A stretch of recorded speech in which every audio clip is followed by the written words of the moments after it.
Ladies and gentlemen, Football Scoop staff is back, and today we have special guest star Dan Lyons, Athlon Sports college football brainchild. How you doing, young man?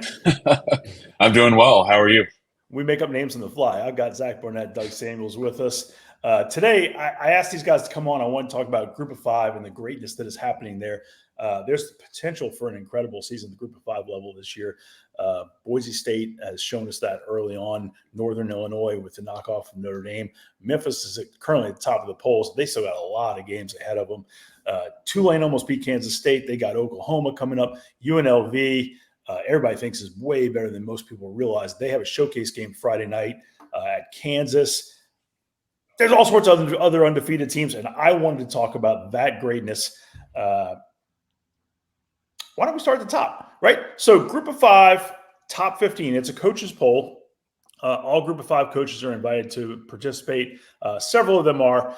And actually, we had a few extras add in this past week for this week 2 voting. And I think that will build over the season as they see how beneficial this is, talking about Group of Five. Right now in the AP top 25, right, gentlemen, the number 25 team is Northern Illinois, who won at Notre Dame. They're the only Group of Five team in the top 25. That's, some would say reality, some would say embarrassing. I think the Group of Five coaches poll and the whole genesis of this, when a certain coach brought this idea to us this summer, was we got to talk about the great level of ball being played within these conferences. And you're seeing it. And with that, gentlemen, I'll hand the floor off to anybody who wants to pick it up and run from there. Yeah, you're looking at a week 3 schedule that has an opportunity to be great for the Group of Five. Memphis at Florida State. Florida State's down, and Memphis could potentially deliver them a death blow in Tallahassee. That game is noon Eastern on ESPN. Florida State has great athletes. Memphis has a flat-out better quarterback in Denton, Texas' own Seth Hennigan. I fully expect for Memphis to go into Tallahassee, for Seth Hennigan to outduel DJ Uiagalelei, and for Memphis to win that game. I'm with you. I think Memphis has a great shot at winning that game. I was a little surprised to see Florida State's a touchdown favorite, but we'll see how it plays out. So Memphis is number 1 in the current coaches poll. Boise State, who started off at Georgia Southern and then playing Oregon, and a lot of people thought they were going to beat Oregon and went toe-to-toe till the very end. Boise State has a bye. Northern Illinois, just coming off that defeat of Notre Dame, has a bye. So UNLV is number 4 in the rankings. UNLV is 2-0. They beat Houston early on. They got a test. They go to Kansas. National TV, Friday night game at Lance Leipold's house. Any thoughts on that one, Jets? I think I said at the beginning of the year, Brennan Marion having a bunch of film out there for his go-go offense. I thought maybe other teams would catch up. And he's proven that they continue to evolve. They continue to be really hard to defend, and Barry Odom's always going to play great defense. So I just saw Kansas is wearing some all-black uniforms this weekend for that game. I'm a big fan of the all-black look. But from an offensive coordinator perspective, I think this is going to be one of the more exciting games to watch this weekend. I don't know what the over is, but I take the over on this one. I think UNLV has an incredible opportunity to really rack up an impressive resume here. Obviously, they beat Houston. That Houston team just gave Oklahoma a real run. They have Kansas this week. They have Syracuse in a couple of weeks. They have Boise down the road. They have Oregon State down the road. I mean, they just have like about as good a schedule as you'll find out of a Mountain West school, and that could really make the difference if they can maybe run the table or finish with one loss here, especially with that head-to-head against Boise in a couple of weeks. So that's the big one, right? So if UNLV and Boise get to like a conference championship type situation and one of them emerges with 1 loss, no loss, that's a really good team. Well, you got the shot that Memphis makes a big run. You've already seen Northern Illinois do that. Tulane might knock off Oklahoma this week, and then they're poised. We haven't even talked about Texas State's offense, which is staggering. Liberty's schedule is really light. So I mean, you got so much potential in Group of Five for big years. Let's run those out a little bit more. So Tulane is number 5.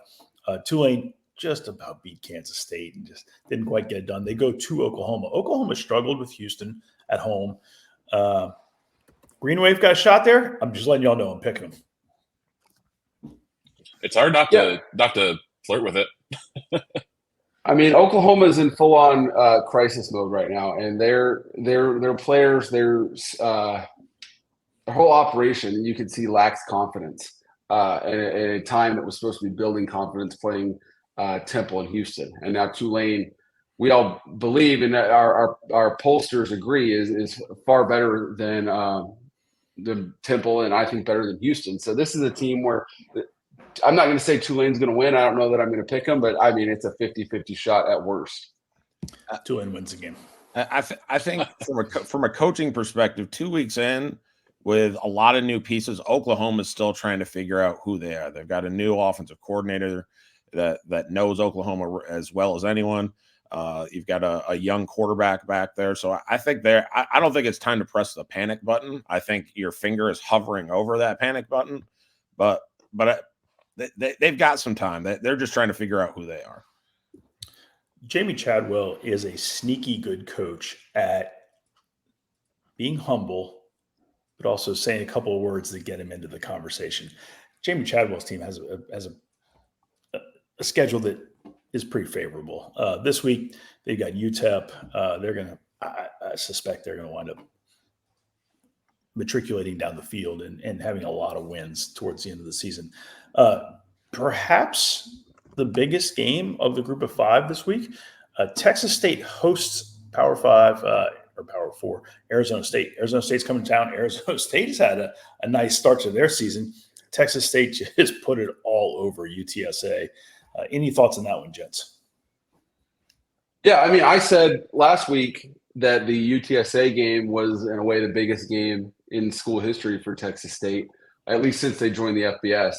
And now here we are. They dominated UTSA, and you have a Thursday night ESPN game against an Arizona State team that just bullied an SEC opponent in Mississippi State. It's going to be a physical challenge. I mean, Arizona State ran for 260-something yards on Mississippi State, but Texas State, I mean, they're as good as anyone in the group of five at moving the football down the field. Jordan McLeod has stepped right in and slung the pill really well for G.J. Kinney. That should be an absolute great scene. I can't wait to watch that game on Thursday night.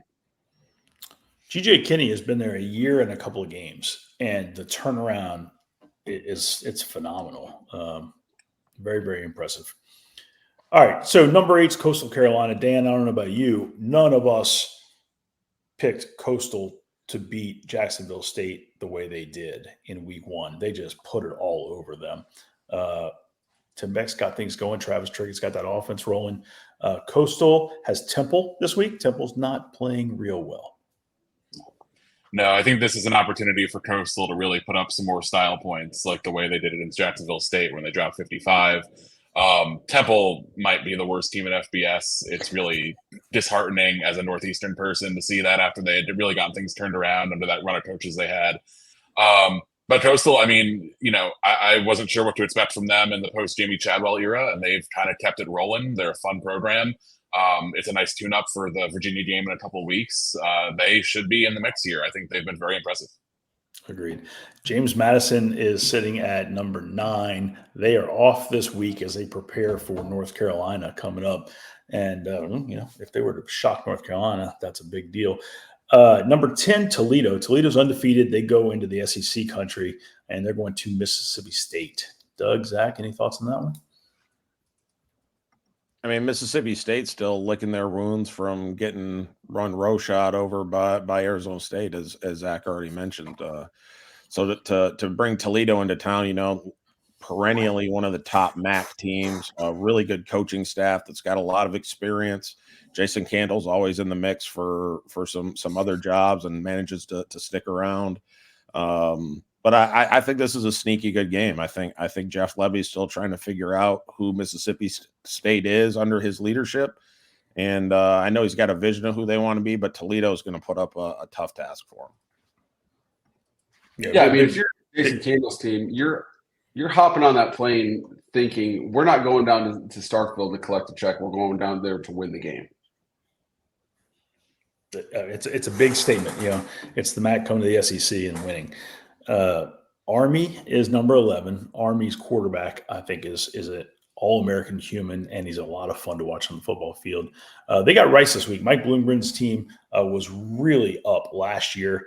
I haven't seen Rice play this season, but this is a chance for Army to go 3-0.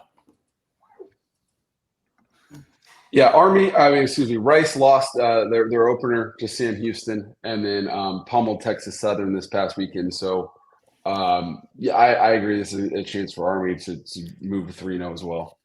I think in the weekend leftovers yesterday, I had a highlight of Army's quarterback blocking 40 yards downfield. That's you won't hear that again in the college football season. He loves to do it. He runs the option, he pitches it, and then he goes faster than the running back. I love the guy. South Florida went into Alabama and just was right there with Alabama, into the fourth quarter. They got to pull it back together, and they got Will Hall's team, Southern Miss. South Florida just needs to pull it together and play their football, right? Alex Golish is a ball coach. Yeah, I mean, I don't think that box score is going to tell the story of the game. Obviously, Alabama at the 28 fourth quarter points, it just kind of leaned on them for the first 3 quarters until they broke it open. But it was kind of exactly what last year's game looked like. USF hung in there with them, and it wouldn't surprise me if USF kind of had a similar second half rebound after how last year's team turned out, where they finished really strong. I mean, that Miami game looming in a couple weeks, we'll see. But big opportunity in Southern Miss on the road. Get right game for them. I think USF should be hanging around in this conversation all year. Miami of Ohio is 0-1, and yet they're in the top 15. It's fascinating. They played Northwestern right to the end. In week 1, they had an off. And now they got Cincinnati is coming to Miami of Ohio, and then they go to Notre Dame. 2 huge weeks for Chuck Martin's program. Chuck had a great season last year. And, some of the voting early season is we haven't seen him play enough, so we're not real sure where to slot him. I think some of that's with Memphis at number 1. It's kind of we haven't seen enough. They got Florida State, and they'll have some national eyeballs in that. Miami of Ohio's got the same thing with Cincinnati and Notre Dame. Doug, you got any thoughts there?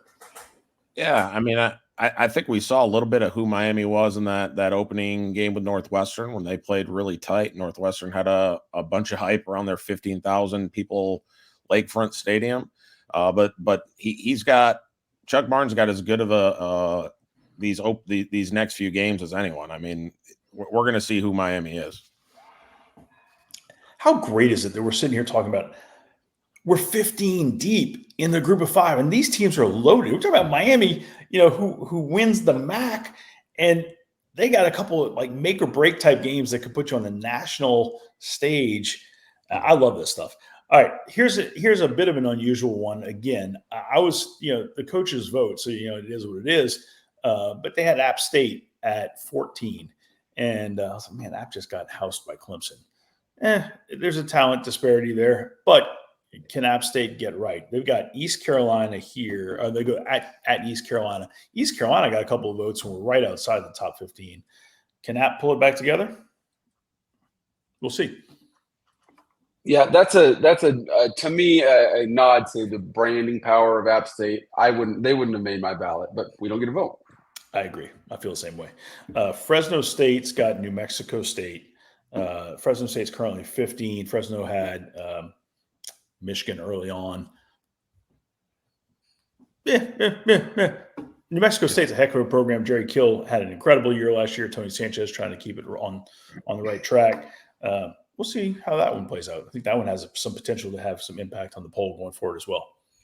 Yeah, New Mexico State had Liberty on the ropes. They probably should have won that game. Liberty pulled it out in the last 5 minutes. I'm interested to see Fresno's defense. I mean, they gave them the same amount of points to Sac State as they did to Michigan. I think that might say a little bit more about Michigan's offensive situation. But Fresno, their name program, they have plenty of talent on offense. So this should be actually a pretty sneaky good one on True TV. You know what I was encouraged or enthused by? Outside the top 15 from the coaches, these are some teams that got votes, but they were outside the top 15. Bowling Green, San Jose State, Ohio, North Texas, Western Kentucky, Navy. These are some really good football programs, and they're outside the group of 5 top 15. I think the ball at this level is fantastic, and I'm happy to be doing our part to help share the good news. Dan, any closing thoughts? I think this seems like a potentially fun resurgent year for the MAC. I think the MAC's been down for a couple of years from like the peak MACtion days where every Wednesday was must-see TV. Obviously, we saw what Northern Illinois did. Miami should be very good. Ohio looks pretty good. I'm excited to see some midweek football coming forward. I think Ohio is better than people realize. You know, their first game was at Syracuse, and they were all up in that thing. And Fran Brown's team did a really nice job closing that game out. But Ohio's got some. I mean, they always do, right? They've got some legs. Good stuff. Group of 5 football is great stuff. Gentlemen, I appreciate the time. We will talk soon. Bye-bye.